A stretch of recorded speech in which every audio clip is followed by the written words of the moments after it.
지난주 2주 동안 우리는 베데스다라는 곳에서 벌어진 이야기에 대해서 나누었습니다. 베데스다는 두 나라가 지배하는 땅입니다. 첫 번째 지배국은 이스라엘을 지배하고 있는 노마 황제가 지배하는 땅이 베데스다입니다. 이 땅에서 노마의 그런 영향력이 보이지 않지만 사실 그 당시에 로마는 대단한 나라였습니다. 전 세계 최강국이었고 그 다음에 영토를 아주 끝없이 넓히고 있었습니다. 당시에 황제가 디베로라는 사람인데 티베리우스라고 보통 역사책에 나오죠. 그 사람이었는데 그가 얼마나 군사력을 잘 활용하고 성과를 냈는지 영국도 로마 제국에 속하게 되고요. 독일 라인강 일대 전체도 로마 제국에 속하게 되는데 그 전쟁에서 승리한 황제가 티베리우스입니다. 그러니까 나라의 입장에서 보면 이 정도로 부국강병 그리고 전 세계적으로 유명해진 그런 시기가 별로 없을 정도로 아주 성공적인 그런 통치가 가능했던 거죠. 근데 베데스다에서 로마의 영향력은 제로입니다. 분명히 땅으로 치면 로마의 속국의 땅이고 그래서 로마의 땅인데 로마의 영향력이라는 것은 억압, 군사력, 힘 여기서는 나타난지 모르겠지만 실질 베데스다에 모여있는 사람들의 필요를 채우는 쪽에서는 일도 나타나지 않았습니다. 다시 말씀드려서 세계 최강국인 로마는 베데스다 입장에서 보면요 무용지물입니다. 쓸데없는 겁니다. 그것만이 아닙니다. 또 한 나라가 그 땅을 지배하고 있었는데 그것은 이스라엘입니다. 이스라엘의 핵심 멤버를 유대인이라고 합니다. 유대인들은 스스로를 하나님 전문가라고 얘기하는 사람들입니다.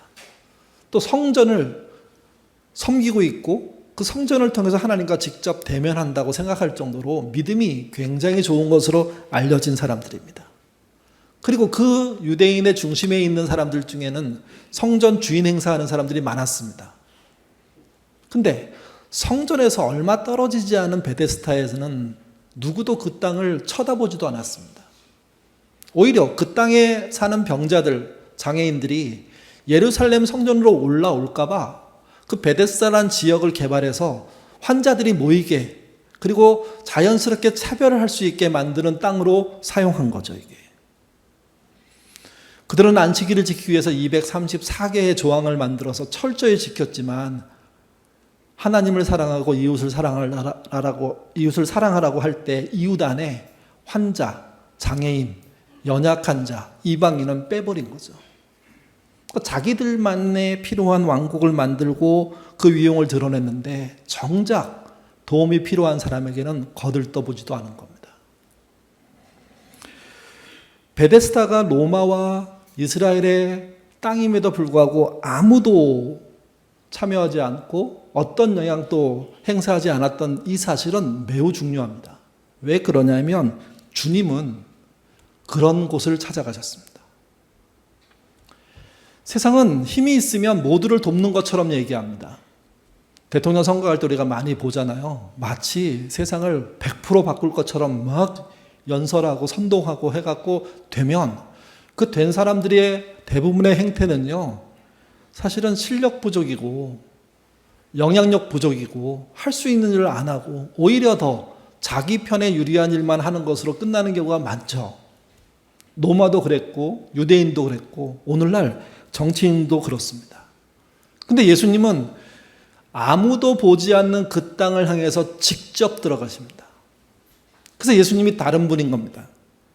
우리가 예수를 믿는 것은 우리와 똑같은 분이기 때문에 믿는 게 아니라 우리와 다른 시선, 특별히 그 시선이 하나님과 연결됐기 때문에 믿는 거죠. 이게 38년 된 병자가 무자비한 시간을 보내고 있는 그곳에 주님이 들어가셔서 그를 구출하셨습니다. 한 번 구출한 게 아닙니다. 2번 구출합니다. 첫 번째 구출은 병으로부터 병을 치유하심으로 구출하십니다. 근데 문제가 생겼습니다. 예수님은 일어나 가라 라고 얘기하자 38년 된 병자가 그동안 자기의 생활용품들을 다 들고 이동합니다. 근데 그날이 안식일이었습니다. 유대인들이 그걸 보고 노발대발합니다. 안식일법 위반이라고. 같이 보시죠. 요한복음 5장 10절입니다. 읽겠습니다. 유대인들이 병 나은 사람에게 이르되 안식일인데 내 자리를 들고 가는 것은 자리를 들고 옮겨가는 것, 특별히 저희가 지난번에 확인했지만 1.7km 이상 이동하는 것, 물건 들지 않은 상태에서, 물건 든 상태에서 또 이동하는 것, 이건 전부 다 안식일법 위반입니다. 지나가는 모든 사람들이 너 왜 그래? 왜 안식일법을 위반하고 있어? 그렇게 공격해 옵니다. 그래서 38년 된 병자가 얘기하죠. 나의 병을 낫게 한 그분이 가라고 했다. 그래서 나는 가고 있다. 아마도 그는 제사장에게 자기 병이 나았음을 보여주기 위해서 성전으로 올라가고 있었을 것입니다. 근데 그 기쁜 현장에 이스라엘 사람들은 제동을 겁니다. 그리고 너 안식일법 위반이냐? 안식일법 위반은 그 자리에서 돌 맞아 죽을 수 있는 상황입니다. 그때서야 38년 된 병자는 자기가 어떤 일을 저질렀는지 알았습니다.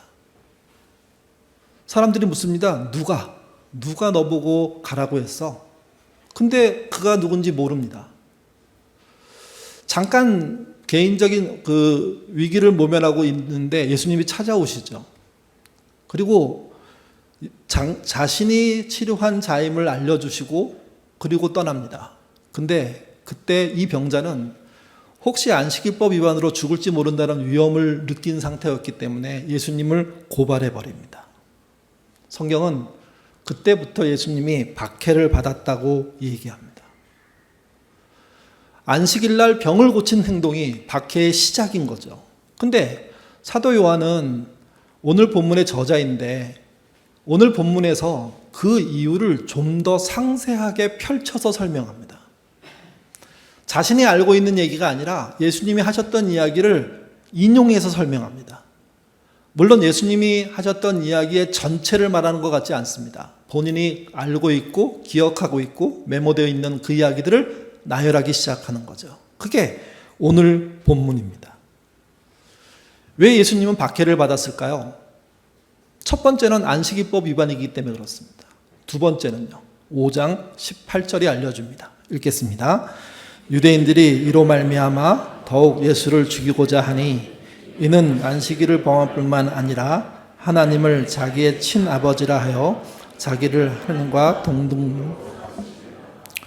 안식일법 위반인 건 이미 밝혀졌고 또 한 가지 예수님이 박해받은 이유가 등장하는데 그게 본인이 하나님과 동등하다는 겁니다. 또 본인이 하나님의 친아들이라는 겁니다.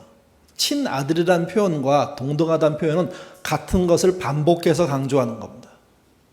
하나님과 동급이라는 거죠. 보통 아들은 자식에 비해서 열등하다고 생각합니다. 근데 여러분 다 아시지 않습니까? 아들이 나이 들고 아버지가 나이가 더 들면 그게 역전된다는 걸. 늙으신 부모를 자식이 존중해 주는 거 가능하고 그러나 세월이 흘러서 물러나는 건 막을 수가 없습니다. 그런 의미에서 아버지의 아들은 아버지와 동등한 존재입니다. 그가 나이 들고 또 아버지가 되고 다시 또 자기의 자식이 커오고 자식을 낳지 않는다고 해도 선배 세대가 후배 세대와 동등한 겁니다. 선배 세대가 물러나면 후배 세대는 따라서 그 선배 세대가 차지했던 지역을 다시 본인의 것으로 만들기 시작하죠. 예수님은 하나님과 자신의 관계를 친아버지와 아들로 설명하셨습니다. 그리고 명백하게 말했습니다. 동등하다고. 이게 예수님이 유대인들로부터 박해받게 된 내용 두 번째입니다. 둘 다 매우 심각한 문제입니다. 우리는 예수님을 사랑의 주님, 우리를 위해서 대속해 주신 십자가의 은혜를 가지신 주님, 보혈을 흘려주신 분, 우리의 모든 삶을 이해하는 분, 아시는 분, 우리를 심판해서 구원하셔서 영원한 나라에 들어가게 하실 분 등등 좋은 면, 감사한 면, 정말 미래적으로 보면 소망스러운 면 이런 것을 강조해서 믿습니다. 근데 여러분 오늘 본문 예수님이 살아가는 현장에 등장했던 예수님은 그런 존재가 아닙니다.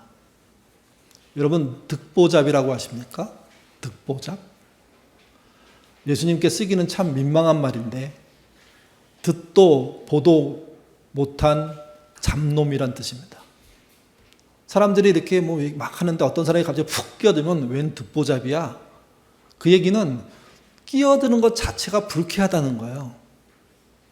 왜 우리가 벌림판에 알지도 못하는 어떤 인간이 들어와서 휘젓고 다녀? 이런 거 얘기할 때 인지도 없는 사람이 마이크 잡고 아주 뼈 있는 얘기를 막 던지면 그 사람이 잘한다 생각하지 않고 웬 듣보잡이 모임을 망쳐? 이렇게 생각하거든요.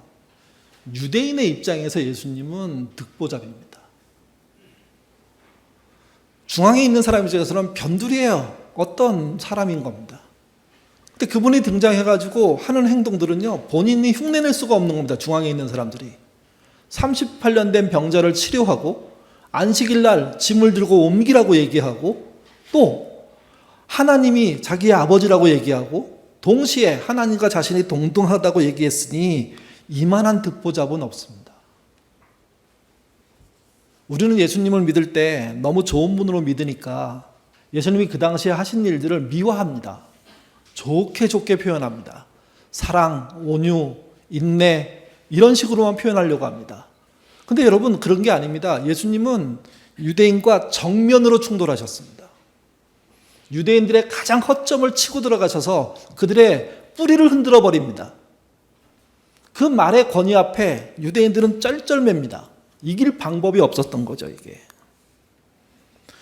사도 요한이 그 이야기를 자세하게 풀었던 것은 또 그것도 요한복음 초반에 풀었던 것은 아예 처음부터 예수님이 어떤 일을 하실 것인지에 대해서 미리 알려주고 싶은 겁니다. 특보작 예수님이 도대체 뭔 주장을 했길래 박해를 받았을까? 첫 번째는요, 하나님의 친아들이라고 얘기해서 박해를 받습니다. 심지어 하나님의 권한을 전부 이양받았다고 얘기합니다. 우리 19절부터 20절 말씀. 19절을 제가 먼저 읽겠습니다.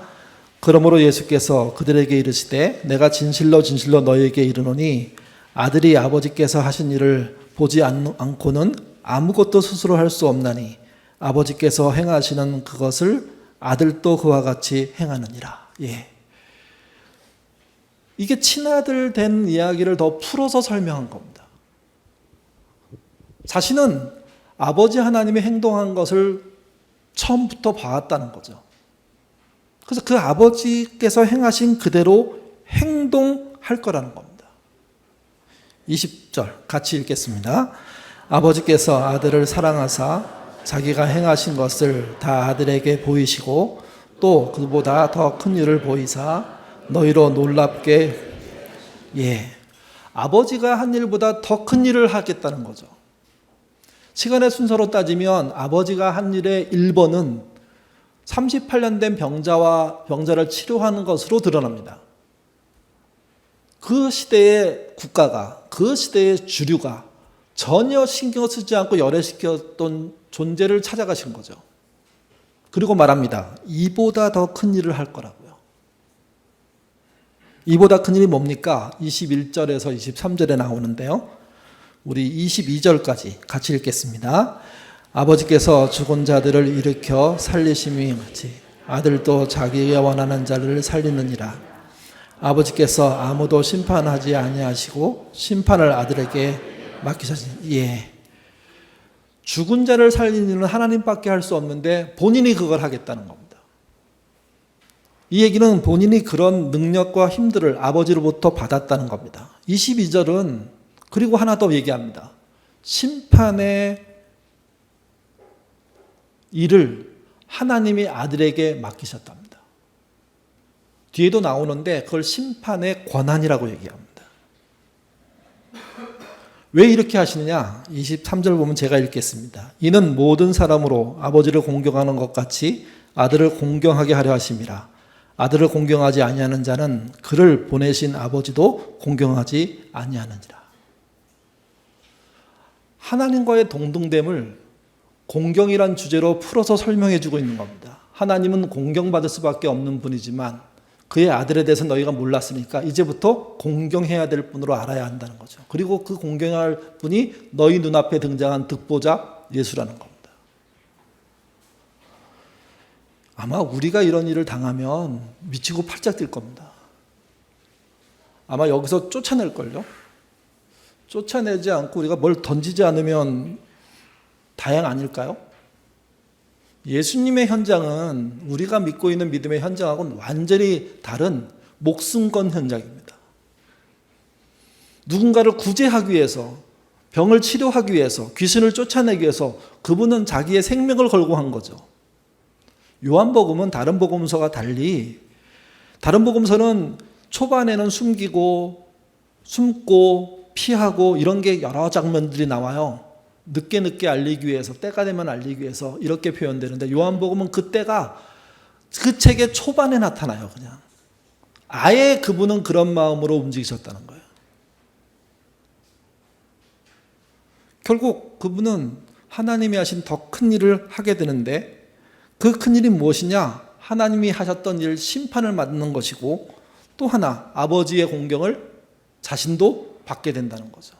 물론 이것은 신학적으로는 십자가를 암시한다고 얘기합니다. 두 번째, 박해받은 이유에 대한 이야기는요, 그 이야기를 풀어가면서 이런 걸 얘기합니다. 믿음은 마음이 전부가 아니라 하나님과 한편으로 서서 행동하는 사람이 되는 것을 말한다. 이렇게 표현합니다. 24절에서 27절인데 24절은 제가 먼저 읽겠습니다. 내가 진실로 너희에게 이르노니 내 말을 듣고 또 나 보내신 이를 믿는 자는 영생을 얻었고 심판에 이르지 아니하나니 사망에서 생명으로 옮겼느니라. 보통 우리가 영생과 구원에 대한 이야기를 할 때 이 본문이 아주 잘 쓰이는 본문이죠. 여기 굵은색으로 표시되어 있는 내 말을 듣고 또 나 보내신 이를 믿는 자는 영생을 얻었고, 이게 무슨 뜻일까? 좀 더 풀어볼 수가 있는데요. PPT는 뒷면으로 넘겨주시면 좋을 것 같습니다. 여기서 내 예수님을 말합니다. 내 말을 듣고 또 나 예수님을 말합니다. 나 보내신 이 하나님을 말합니다. 그러니까 내 말을 듣고 또 나 보내신 이를 믿는 자라고 표현되어 있죠. 그에게 영생이 있다는 겁니다. 그에게 구원이 있다는 겁니다. 메시지는 어떻게 번역했는지 좀 참고할 필요가 있습니다. 같이 읽겠습니다. 지금 내가 하는 말을 믿고 나에게 책임을 맡기신 아버지와 한편에 서는 사람, 그 사람이 영생을 얻는다는 겁니다. 그 사람.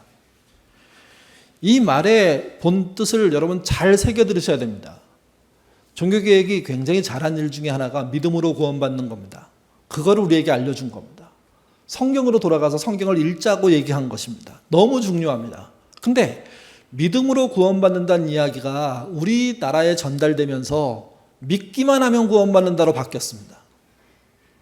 심지어는 내가 믿는다고 생각하면 구원받는다, 내가 믿는다고 공개적으로 한 번만 시인하면 구원받는다, 이걸로 바뀌었습니다. 원래 믿음은 여기 설명한 그대로입니다. 나 보내신 자를 믿는 겁니다. 나를, 예수님을 믿는 것이며 동시에 예수님을 보낸 하나님을 믿는 거죠. 근데 메시지는 이걸 의역이지만 좀 더 잘 표현했습니다. 나에게 책임을 맡기신 아버지와 한편에 서는 사람.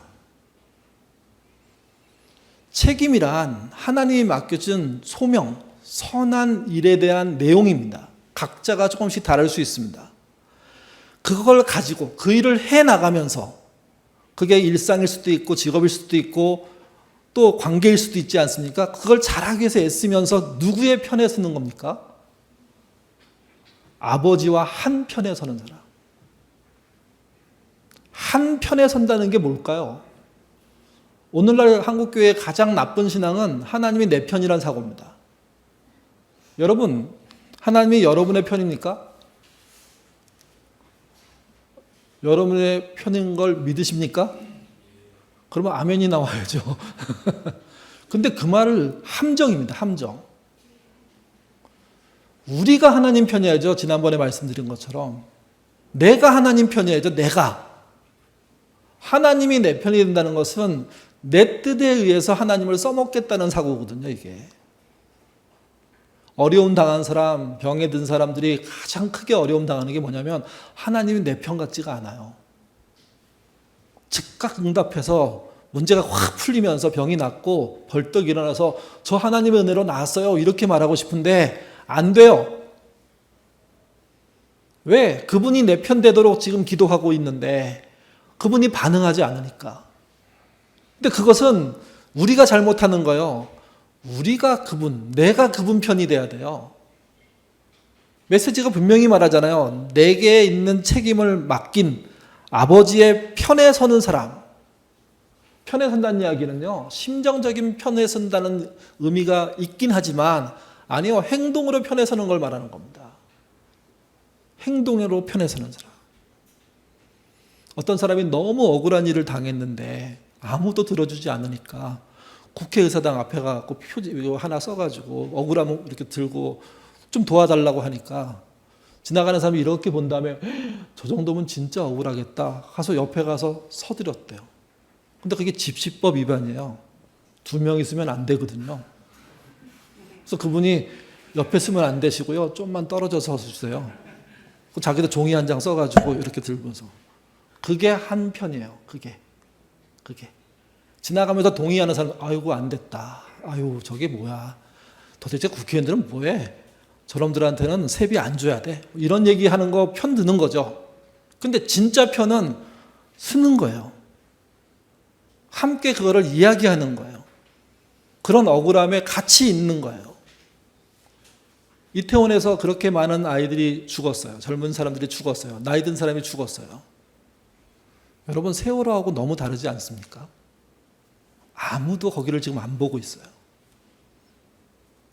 어쩌면 세월호도 크게 억울하고 너무 속상한 일이지만 이태원의 참사에서 희생된 사람들의 입장에서 보면, 야, 이렇게 우리가 완전히 왕따 당하는구나. 그들의 편은 뭐냐면 그들에게 돈을 보내는 것이고 그들이 할 수 있도록 하는 것이고 그들의 일에 참여하는 거예요. 하나님의 편도 똑같아요. 말로는 하나님 편이고 자기 마음대로 하나님 내 편 되게 해달라고 기도하면 그건 하나님 편 아니에요. 하나님 편으로 나서셔야 돼요. 여러분 개인이 나서셔야 되고 직장의 일이 나서야 되고 가족이 나서야 되고 가정의 일들이 나서야 돼요. 그 나섬이 없으면 문제가 있는 거예요. 이게요. 예수님이 말씀하신 믿음은 하나님 편에 서는 거예요. 그것도 하나님이 내게 맡겨진 소명을 책임지겠다는 태도로.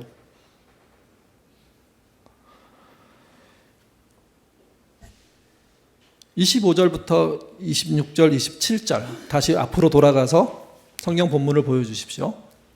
제가 편집을 좀 잘못했는데 25절부터 같이 읽겠습니다. 진실로 진실로 너희에게 이르노니 죽은 자들이서 하나님의 아들의 음성을 들을 때가 오나니 곧 이때라. 듣는 자는 살아나리라.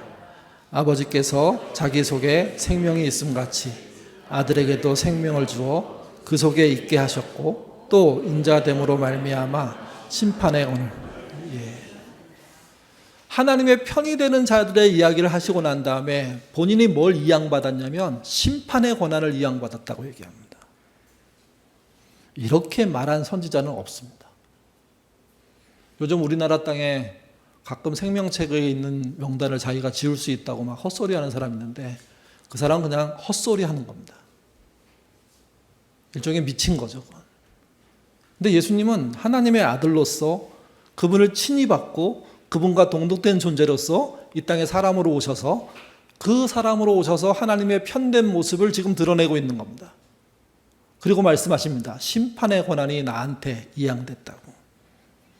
그러니 그 얘기를 듣는 사람들이 돌 안 들면 다행이죠. 미치고 팔자가 안 뛰면 다행이죠. 이게. 세 번째, 이 박해에 대한 내용의 결론은 이렇습니다. 바른 길을 따라 산 사람은 생명의 부활로 가고 그릇된 길을 따라서 산 사람은 심판의 부활에 이르게 된다. 우리 29절 같이 읽겠습니다. 선한 일을 행한 자는 생명의 부활로 악한 일을 행한 자는 심판의 부활로 나오리라. 선한 일이란 이 말 속에도 함정이 있습니다. 선한 일은요, 착한 일, 뭐라고 해야 되나요? 양보하는 일, 이런 일만을 얘기하는 게 아닙니다. 선한의 뜻은 이런 거예요. 바른 길을 따라 사는 것.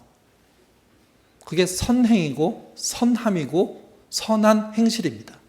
성경이 말한 착한 행실입니다. 이게. 그러면 생명의 부활, 이때 생명은 영생입니다. 영생의 부활로 이어진다는 겁니다.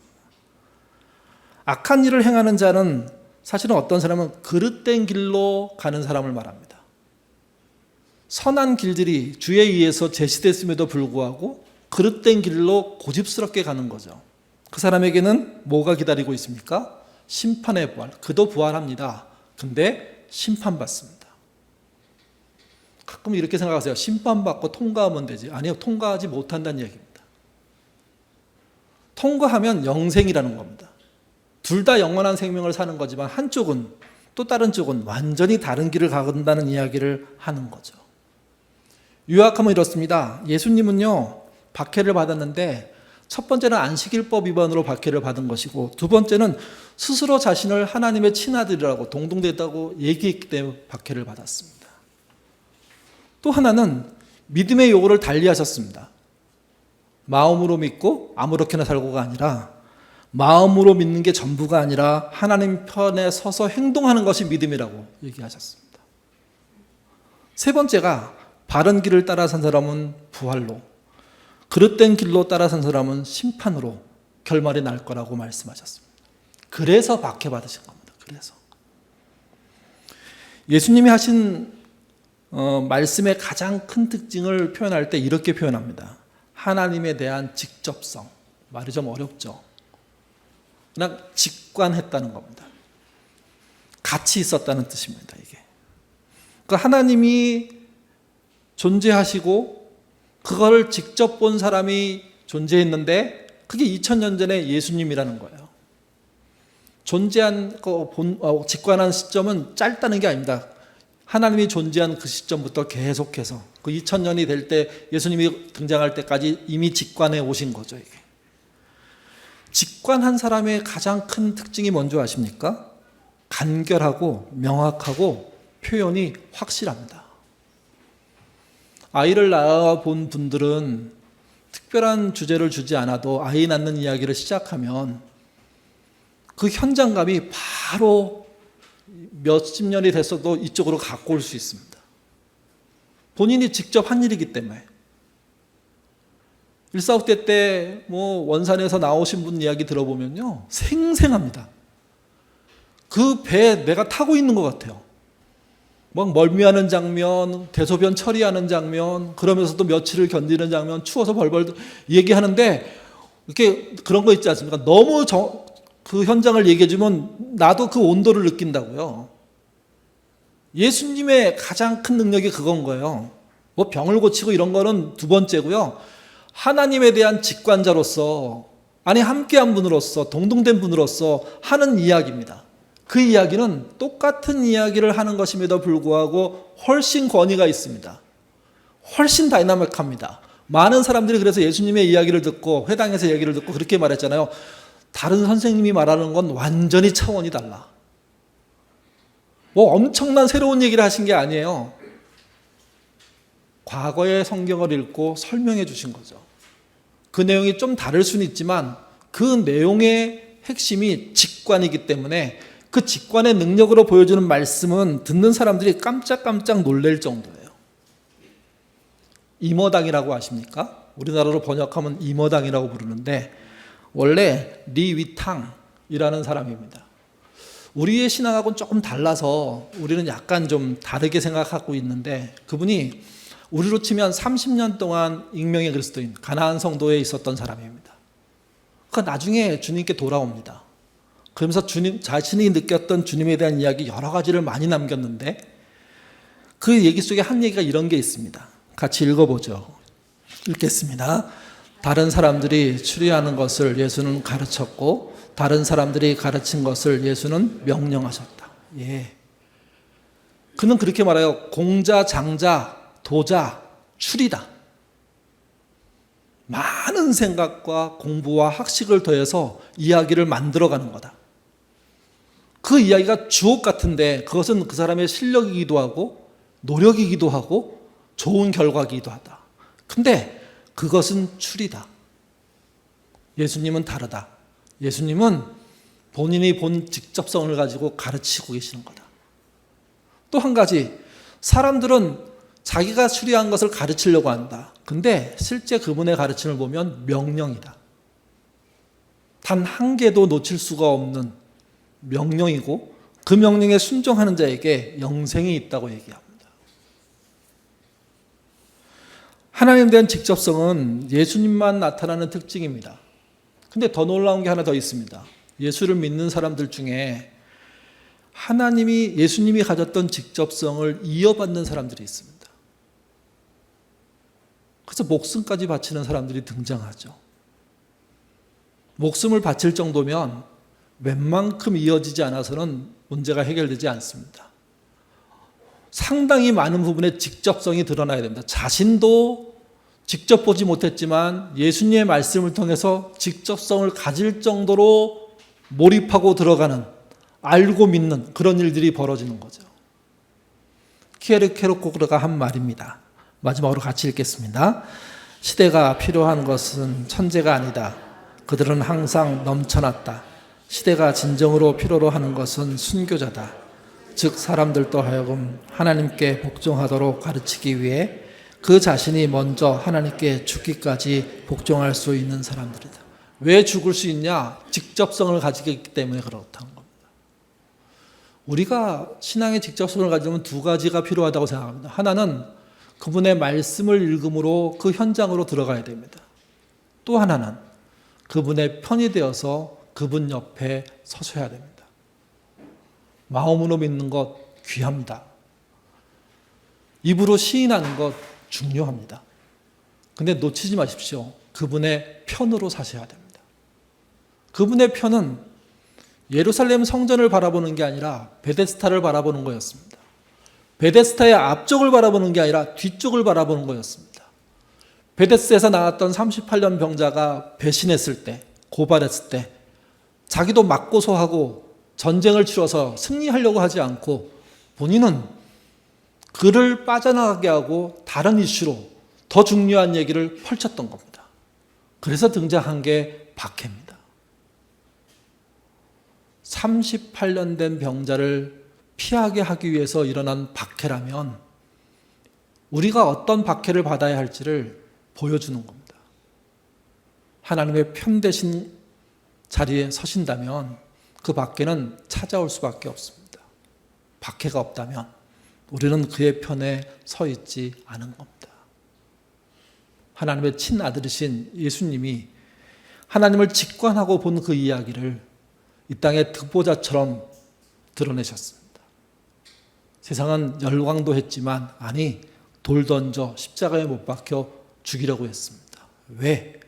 그분이 서라고 하는 하나님의 편에 대한 생각이 당시 유대인들에게 없었기 때문입니다. 우리도 그렇지 않습니까? 하나님의 친아들이 서셨던 그 편에 어떻게 서야 할지를 고민하고 우리의 삶에 책임을 지면서 서는 그런 삶이 우리 안에 일어나야 됩니다. 예인교회가 앞으로 쭉 갈 수 있다는 확신이 생기는 지점은 이런 지점이어야 되지, 숫자가 많다, 예산이 늘었다, 장소를 넓히자, 우리는 뭐하면 잘해, 이런 걸로 되지 않습니다. 하나님의 아들의 편 되시기를 바랍니다. 그 편으로 되기 위해서 그 옆에 서시기를 바랍니다. 지금은 마음의 믿음이 필요할 때가 아니라 행동이 필요할 때입니다. 기도하겠습니다. 직접 본 것에 대해서는 막을 방법이 없습니다. 물론 본 것을 꺾고 아니라고 말하는 사람도 있는 게 세상이지만 본 것이 확실하면 그것 또한 지키려고 하는 사람들이 있다는 걸 저희가 압니다. 우리는 본 것을 지키려고 하는 신앙인 될 수 있도록 하나님 인도하여 주옵소서. 예수님처럼 하나님을 직관하지는 못했지만 그러나 그분의 말씀을 통해서 우리의 직관이 커질 수 있도록 도와주시고 그 하나님의 직관된 그런 경험들이 우리에게 전달돼서 우리가 하나님을 부인하지 않을 정도의 큰 믿음 갖는 은혜 있도록 인도하여 주옵소서. 그리고 한 걸음 더 나가서 그 직관된 삶을 하나님의 편에 서서 사는 우리가 되도록 인도하여 주옵소서. 예수님은 하나님의 친아들이지만 정말 미물 같은 사람 한 명을 보호하기 위해서 자기의 위험함들을 그냥 공개해버렸습니다. 그 힘든 과정들을 감당한 끄트머리가 십자가입니다. 우리는 대속의 은혜라고 얘기하지만 그러나 그 현장은 목숨이 왔다 갔다 하는 치열한 싸움터였습니다.